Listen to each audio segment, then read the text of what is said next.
Do Arsenal miss Granit Xhaka? It's a question I was asked by somebody, and I had to think about it for a little while. I thought, well, okay, let's have a think. I mean, he wasn't ever really, until last season, my favourite player.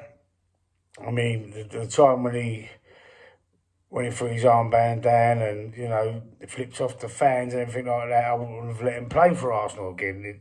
I would have sacked him as his captain, as Arsenal captain, and I would have somehow forced him out of the club, because he wouldn't never play with me again if I was the manager of the team. But on the flip side of that, when you look into last season, and in my opinion, was his best season that he ever played for Arsenal.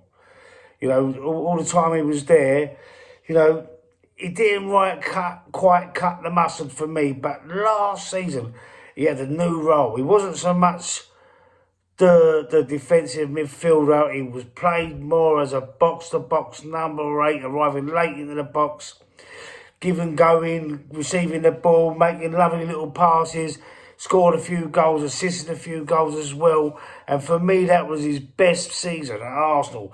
And is that the difference this year? Because let me tell you something.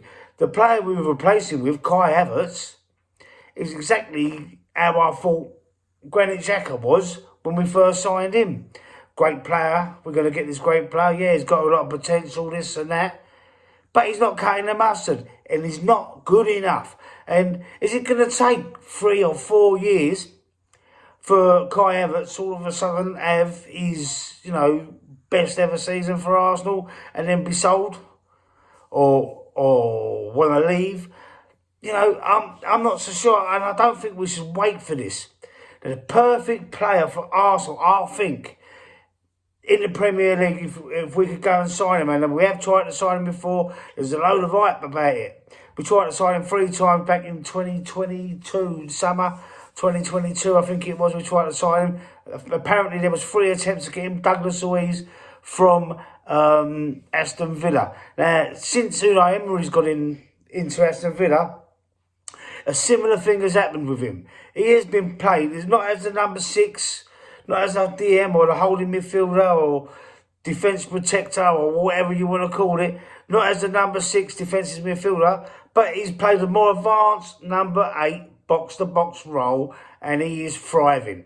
He's thriving on it, and I think if we could bring him into Arsenal, he'd be the perfect fit, and he'd be the perfect replacement for last season's Granit Xhaka. Not Granit Xhaka as a whole, as a rule, but for last season's Granit Xhaka. And I honestly believe, let me tell you this, if we had Granit Xhaka playing for us now, rather than Kai Havertz, I think we would be doing a lot better than what we are now. We're not doing too bad. We've only lost 1 game, I know that.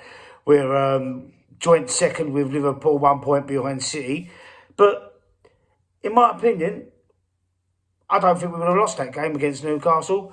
I think with a couple of draws that we've got, I think we might have even won them. We might have even been top of the league like it was last year. I'd love to know what you think about that.